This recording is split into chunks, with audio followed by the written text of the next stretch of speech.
Buenos días, hoy es jueves 7 de agosto del año 2025. Transmitimos desde Cuenca, Patrimonio Cultural de la Humanidad. A esta hora saludamos y damos la más cordial bienvenida al doctor Sebastián López Hidalgo, constitucionalista, abogado en libre ejercicio y catedrático universitario. Doctor López, buenos días, gracias por aceptar la invitación. A ver si usted nos ayuda, nos da su opinión, su análisis serio, profesional, apegado a derecho, a la Constitución, sobre lo que está pasando lamentablemente en el país, ¿no? A raíz de la suspensión de varios artículos, 17 concretamente, que la Corte Constitucional suspendió provisionalmente de 17 artículos de las leyes de solidaridad, inteligencia e integridad público. Todo comenzó con eso. Luego, los funcionarios del gobierno, concretamente la ministra de Gobierno y el presidente de la Asamblea Nacional, salieron en cadena y televisión a poner el grito en el cielo. Y después el presidente, no contento con eso, advierte y convoca a la gente para realizar una movilización, una manifestación en la Corte Constitucional.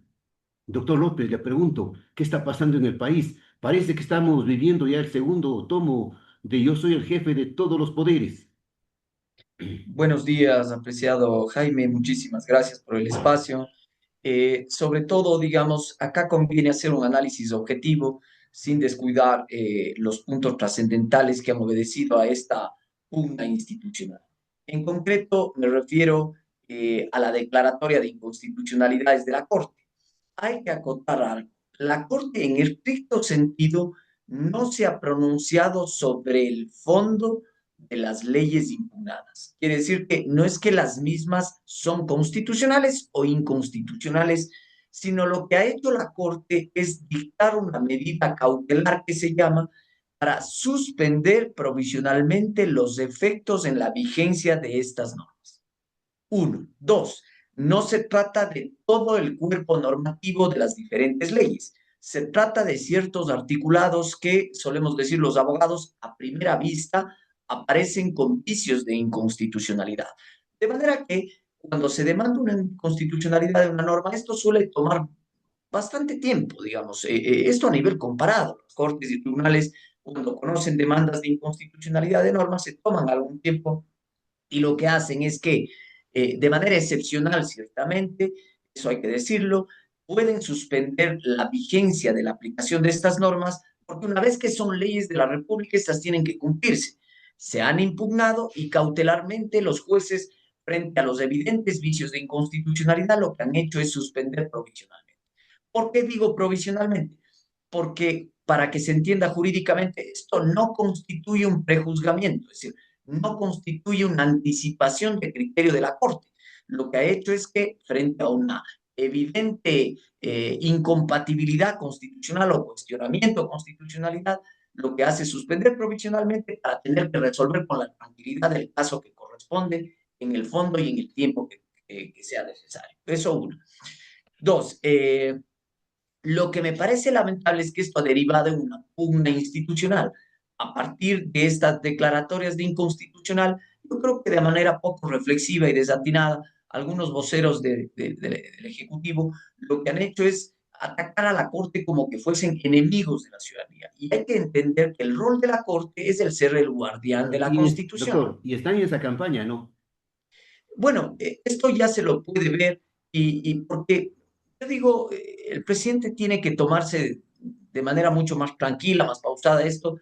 No cabe que un presidente de la República, digamos, siendo el representante de la función ejecutiva, marche o llame a una marcha en contra de una corte constitucional, la más alta corte, digamos, dentro del país. Es verdad que nosotros podemos tener acuerdos y desacuerdos con las decisiones que expide la Corte, pero estos desacuerdos tienen que canalizarse en términos institucionales, en términos de la discusión jurídica, es decir, podemos digamos, criticar estas decisiones, ciertamente es el órgano de cierre, no existe otro órgano de impugnación, pero esto es normal que exista en cualquier democracia, porque decir, ¿y quién le controla a la Corte? Pues esto sería una vuelta al infinito. La Corte es el órgano de cierre dentro del sistema, es un órgano extrapoder porque no obedece a la función judicial propiamente y controla al Ejecutivo y al Legislativo dentro del juego democrático. La Corte, para que nos entiendan quienes nos ven, es el árbitro del juego democrático y del juego de la política jurídica e institucional dentro del Estado. La Corte lo que hace es cumplir su trabajo en el marco de la Constitución. Que pueden haber críticas, que pueden mejorarse ciertas decisiones, esto es correcto. Pero llamar a protestar o con una marcha en contra de la Corte, esto lo que ha generado es que ya tengamos un paquete de preguntas en donde se incluye un juicio político a la Corte Constitucional y esto sí que es Imagínense, absolutamente preguntarle lamentable. al pueblo si ponen el visto bueno para que se les llame a juicio político a los jueces constitucionales. Jaime, esto ya existía en la Constitución del año 98 eh, con el Tribunal Constitucional. Cada vez que el Tribunal Constitucional expedía una decisión que no le gustaba al poder político, al Parlamento Nacional, se cesaba, se destituía a sus miembros. Entonces, ya hemos visto en el pasado cómo es que el control político no es el antídoto para controlar, digamos, democráticamente a los jueces. Los jueces se legitiman a partir de sus decisiones y de sus fallos.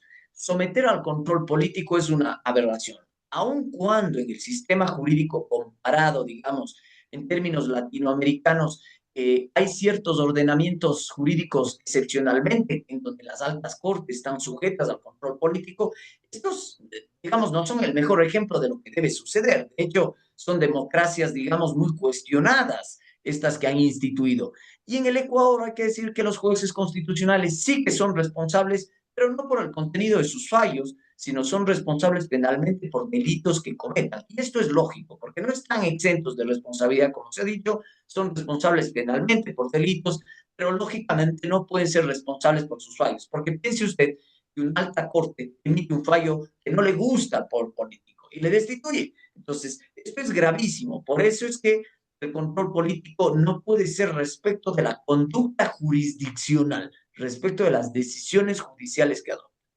Ahora, el presidente Noboa, recapacitando, tendrá, entiendo yo, que recapacitar sobre esta pregunta, concretamente sobre esta Sí, pregunta, motivo de tanta polémica, tanta polvareda, tantos pronunciamientos, unos a favor, otros en contra, pero en todo caso puede armarse la grande en el país.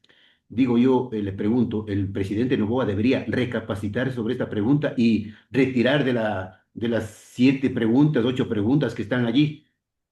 sí, sí, querido Jaime, yo creo que esta es una reacción más un poco visceral en contra de la actuación de la Corte, pero vea usted cómo la Corte en cambio sí le ha aprobado en otras ocasiones estados de excepción al presidente de la República y ahí no se ha dicho nada. Varios, varios. Entonces, fíjese, y además estados de excepción bastante cuestionados, la academia hemos cuestionado algunas declaraciones de estado de excepción de la Corte. Es decir, uno puede estar en desacuerdo con decisiones de la Corte, pero ponerte la guillotina cuando yo estoy en desacuerdo con una decisión, yo creo que eso es atentar contra la democracia y yo creo que el presidente de la República, el grupo asesor del presidente de la República tendrían que recapacitar en este tema. Las consultas populares han sido recurrentes en el país, no solo con este gobierno, desde la vuelta a la democracia hemos tenido más de una decena de consultas populares. Ese no es el camino necesariamente.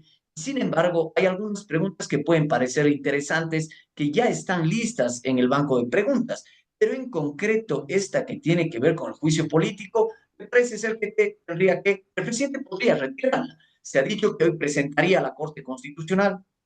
Además, nótese Claro, usted, hay que estamos en esperar. desacuerdo con la Corte, pero el procedimiento le obliga al presidente a acatarse a los marcos institucionales y a pedirle un pronunciamiento a la Corte sobre la vía que tiene que seguir la consulta. Es decir, Claro, yo creo hay que que esto, esperar. Además, bien lo que dice usted, ¿no? Hay que esperar ahora el pronunciamiento de la Corte Constitucional sobre las preguntas, a ver qué dice. mire, Jaime, yo le soy absolutamente honesto. Si la Corte actúa en derecho, como lo hemos visto, con los cuestionamientos que han habido, naturalmente, la Corte Constitucional tiene que calificar solamente la vía. Por ejemplo, tiene que decir si tal o cual pregunta opera a través de una enmienda, opera a través de una reforma parcial o opera a través de una asamblea constitucional. Constituyente. En concreto, pensemos, eliminación del Consejo de Participación Ciudadana. La Corte ya ha dicho reiteradamente que esto es posible hacerlo a través de una reforma parcial. Vamos a suponer que se insiste en el tema del juicio político. Yo creo que la Corte Constitucional ahí tendrá que decir que opera a través del camino de la reforma. No es posible hacerlo a través de una enmienda. Recuerde que la enmienda es para cambios menores a la Constitución. La reforma es para cuestiones más agravadas, institucionales, orgánicas de la Constitución y la Asamblea Constituyente cuando se trata de restringir derechos. En el caso concreto, la Corte tendrá que decir, ¿usted quiere instituir el control político? La Corte no es que puede decirle sí o no. Lo que la Corte tiene que hacer es dictaminar la vía que corresponde. Posteriormente, si es que el camino es la reforma parcial, tiene que pasar una discusión parlamentaria, tiene que haber un primero y segundo debate. Por eso es que creo que los tiempos le vienen apretados al Ejecutivo, es decir, aun cuando ya sabemos que tiene una mayoría parlamentaria y puede ser rápida la discusión, hay plazos que deben respetarse. Ejemplo, si se trata de una reforma parcial, tiene que pasar 90 días entre el primero y segundo debate. Es decir, tiene que correr mucha agua bajo el puente todavía en Claro. este tema de la consulta. Yo creo que hay que tomarse con calma un poco el pronunciamiento de la Corte, no es que ha resuelto el fondo de la controversia, es una suspensión provisional y creo que hay que discutir en derecho también estas cuestiones y en el marco de la institucionalidad. Bueno, ¿y qué pasaría en el supuesto caso de que el pueblo ecuatoriano diga sí a esa pregunta de llamar a juicio político a los jueces constitucionales? Repito, primero tendría que pasar dictamen de la Corte, dictamen de vía, discusión parlamentaria, porque no es posible vía Ya. enmienda, sino tiene que ser reforma parcial, según mi criterio. Yo creo que así lo dirá la Corte. Y luego, eventualmente, a un pronunciamiento popular. Pero las mayorías democráticas, en todo orden, y suelo decir esto en las clases, la democracia para vivir como democracia tiene que atarse un poco de mano para poder subsistir como democracia. Que si usted, y suelo ponerles este ejemplo, ¿qué tal si el día de mañana decidimos mediante democracia, mediante consulta, que no queremos democracia, sino que queremos dictadura, pero lo hacemos democráticamente una consulta? Es decir, es un absurdo, ¿sí? Es un oxímoron. Por lo tanto, lo que quiero decir es que la democracia, para vivir como democracia, tiene que atarse un poco de manos, sujetarse a los cánones institucionales y, por ejemplo, en el caso concreto, rechazar una pregunta de esa naturaleza, de ese calado bárbaro, que aun cuando existen ejemplos comparados, lo son en sistemas que no están funcionando bien, que la independencia judicial está amenazada. Y yo ponía un tuit, ¿no? Y decía, en la cuenta X, decía, imagínense ustedes, ¿por qué será que España no tiene control político el Tribunal Constitucional? Italia tampoco. Alemania no tienen control político, digamos, en los términos clásicos de juzgamiento parlamentario. Alemania, a pesar de que tiene unos rasgos diferenciados, nunca ha sido utilizado un control político en contra de jueces del Tribunal Constitucional Federal Alemán desde la Constitución de 1949. O sea, se puede imaginar usted, pero acá estamos pensando en control político de los jueces y se nos ponen como malos ejemplos el caso peruano, el caso hondureño, es decir, yo creo que son malos ejemplos o falacias de evidencia para decirnos que esto es posible. Bueno, hay también comentarios, ¿no? En el sentido de que el presidente mandó a decir en cadena nacional, mandó a decir a la ministra y mandó a decir al presidente de la Asamblea Nacional, digan esto sobre la suspensión provisional de los artículos de las leyes, pero Yo, cuando dicen las personas algunas personas, que tenía que haber sido el presidente, quien intervenga en esa cadena y dé su criterio, su punto de vista democrático, constitucional, pero sí se presentó para llamar a la gente a la manifestación, a crear el caos seguramente. yo creo que el presidente puede tener una posición diferente a la de la Corte y puede hacerlo saber, pero en términos institucionales, digamos. O sea, no cabe que una ministra o el presidente de la Asamblea Nacional asomen a decir que la Corte es enemiga del pueblo, digamos. Porque es que la Corte le ha aprobado muchas cuestiones al presidente de la República Y ahí sí es en el amiga. pasado. Claro, y ahí digamos que la crítica ha estado ausente, digamos, o no se ha planteado este ataque visceral a la Corte y a la independencia. Yo creo que desafortunadas ciertas declaraciones, sobre todo el presidente de la Asamblea, que yo creo que realmente es un tipo inteligente, pero no caben este tipo de declaraciones de amenazar a la Corte, porque esto se vuelve una amenaza a la Corte, además con las fuerzas del orden detrás, y yo creo que esto va minando la institucionalidad, va minando la democracia. Tenemos que, yo decía, Jaime, en alguna vez, parecería, parecería obviamente que no lo es, pero digo, parecería ser que a los ecuatorianos no nos gusta la democracia. Entonces, Claro. eso es gravísimo, esto es gravísimo. Inclusive un indicador de Latino Barómetro decía que a los ecuatorianos podemos sacrificar cualquier cosa, digamos, inclusive la democracia por tener otros réditos en el orden político y social. Entonces, yo creo que eso es lamentable. A través de la democracia se canalizan los derechos, se canaliza la institucionalidad y eso no puede decirse sin más que como un comunicado la Corte Constitucional ha dicho. Yo creo que es responsabilidad de los ministros leer los pronunciamientos de la Corte y pronunciarse sobre aquello. Eso es lo más responsable. Ahora, por qué acompañados de policías y militares en esa cadena? ¿Cuál es su lectura o cuál es el mensaje que pretenden darnos a los ecuatorianos? Sí, grave, grave. Yo creo que esto en términos políticos, digamos, es un mensaje preocupante porque se hace ver como que la fuerza del orden, que respalda el orden democrático, está del lado de una oposición. Y eso no es posible. Recuerde que el más alto deber del Estado, dice la Constitución, para todos los servidores públicos, no solo para la Corte, para el presidente, para todos. Dice, el más alto deber del Estado corresponde en respetar y hacer respetar los derechos establecidos en la Constitución. De hecho, la banda presidencial que dice, mi poder en la Constitución. Entonces, yo creo que debemos reencauzar, digamos, todas las fuerzas, toda la discusión hacia el respeto a la democracia y a la Constitución. El panorama no se ve bien, el panorama político, social en el país, lamentablemente, por este tipo de situaciones, de cosas, ¿no? Comparto con lo dicho, no le viene nada bien esto a la democracia, a la institucionalidad, pero me preocupa también, Jaime, que exista mucha gente que justifique este tipo de cosas. Es decir, yo creo que necesitamos mejor, mayor calidad de discusión en el país. Eso es lo que necesitamos. Mayor información, por eso es que los medios de comunicación cumplen un rol trascendental, digamos, pero necesitamos mejor y mayor información. Y naturalmente esto pasa por tener debates informados y sobre todo objetivos de lo que está sucediendo. No se puede calificar a una corte sin más por un pronunciamiento, desconociendo los precedentes de la misma corte. Y luego cuando me gusta, está bien la corte, cuando no me gusta, está mal la corte. Y creo que eso es lamentable. Ahora, lo que nos preocupa a los medios de comunicación, que trabajamos de manera libre e independiente, también un ambiente que se va caldeando en contra de medios de comunicación independientes que hacen su trabajo, pero que al poder no le gusta. Si, por ejemplo, piense usted, por eso era central que la Corte Constitucional, digamos, haciendo un símil en la ley de inteligencia, haya decidido suspender, digamos, provisionalmente la vigencia de ciertas normas que tienen que ver con la interceptación de las comunicaciones.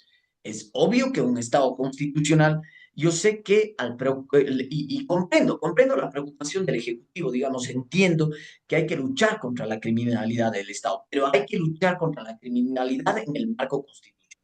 Bueno, y por eso es que decía que la Corte Constitucional ha suspendido provisionalmente, porque estas aparecen con fuertes vicios de inconstitucionalidad.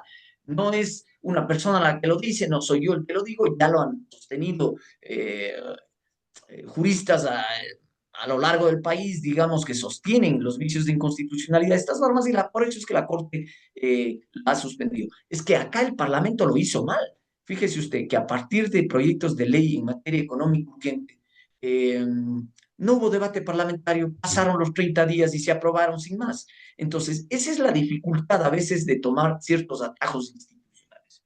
No existe debate, no existe discusión parlamentaria. Al apuro, Luego, ¿cuál era el resultado natural? La todo Corte se hizo al declare. apuro, ¿no? Todo se hizo al apuro, para que se Y, este, apruebe. y exactamente, y el resultado natural de esta discusión, cuando el Parlamento no tiene como parámetro la Constitución en la discusión pública, es evidente que iba a suceder esto. De manera que atacarle a la Corte Constitucional por ahí creo que no es posible. Lo que preocupa es la independencia de los poderes del Estado, ¿no? Y pretender meter la mano en la Corte Constitucional. Esto no ha sido de ahora, no es novedoso, entre comillas, pero sí es alarmante. porque el poder político de turno, fíjese que en el pasado esto también ya sucedió. Acuérdese que otros gobiernos también intervinieron en la función judicial, ¿no? Ahora lo hacen a través de una emergencia. Hasta con Eh, tanques. figúrese, desde la vuelta a la democracia esto lo hemos visto y lo hemos visto históricamente de forma, digamos, lamentable en el caso ecuatoriano, ¿no?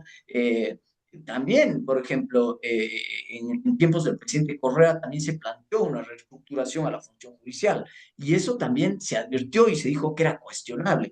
Hoy se lo hace a través de un decreto de emergencia. En otros gobiernos se rodeaban las cortes con tanques. Es decir, esto lamentablemente no es novedoso en el caso ecuatoriano, pero sí que preocupa porque da cuenta de que no somos una sociedad madura en términos democráticos e distintos. Bueno, habrá que esperar a ver qué pasa, ¿no? ¿Cuál es la reacción del presidente Noboa, de su gobierno, de sus ministros? Y a ver si de una vez por todas entienden que la Corte Constitucional actúa con la Constitución en la mano, entendemos, ¿no? Y que no puede ser presionada políticamente para los pronunciamientos.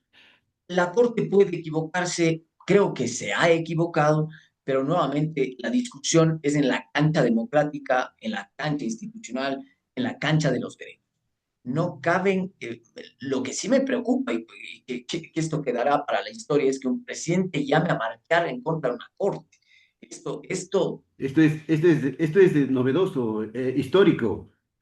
se supone que las democracias, además, voy a decir algo que no lo había dicho en otros medios, pero nótese que, por ejemplo, todas las dictaduras, post-dictaduras europeas, cuando nacen a las democracias o las nuevas repúblicas, digamos, Europa del Este y demás, repúblicas independientes africanas, cuando nacen a las democracias, instituyen en sus ordenamientos jurídicos, en las constituciones, cortes y tribunales constitucionales. Es decir, más bien, hoy, digamos que para decirlo de alguna manera, como me lo recordaba un profesor español, un sello de calidad democrática de las sociedades contemporáneas son la existencia de cortes y tribunales independientes. Y acá estamos en dirección contraria. Claro. Gracias, doctor. Queda claro el tema. Queda claro sus puntos de vista. Gracias por ampliarnos las cosas, tener un panorama mucho más amplio de lo que está sucediendo lamentablemente en el país. Algo más, el tema del Consejo de la Judicatura. Muchas personas dicen que el presidente debería aprovechar de una vez esta consulta popular que nos costará a los ecuatorianos muchos millones de dólares, 60, 70, 80 millones de dólares, para incluir también en la pregunta de la eliminación del Consejo la eliminación del Consejo de Participación Ciudadana, que también pregunte si desea el pueblo que se elimine el Consejo de la Judicatura. ¿Qué opina usted? Bueno, aquí hay que distinguir una cosa, el Consejo de la Judicatura, otra cosa, el Consejo de Participación Ciudadana, lo que el presidente plantea es Consejo de Participación Ciudadana Consejo de como Participación eliminación, Ciudadana, pero sí. fíjese que esto ya lo planteó Lazo, se dijo que no, yo en lo personal, Jaime, estoy de acuerdo con la eliminación, pero no solo del Consejo, yo creo que tiene que eliminarse toda esa función, o sea, la función de transparencia y control social. Recuerde usted que el Consejo es uno de los órganos de la función. Y yo creo, bueno, se elimina el Consejo, pero ahí sigue esa función en la Constitución. Yo creo que la eliminación debería ser radical, debería ser a la función de transparencia. Y me preocupa que como telón de fondo todavía siga presente la idea de una asamblea constituyente. Si es que hoy parece que el culpable de todo es la Corte Constitucional, si los temas siguen así, es probable que volvamos a la discusión pública, ojalá que no, sobre una asamblea constituyente y un nuevo pacto constitucional. Bien, gracias al doctor Sebastián López Hidalgo, constitucionalista. Doctor, muchas gracias, que tenga un buen día. Un excelente día, Jaime. Muchas gracias.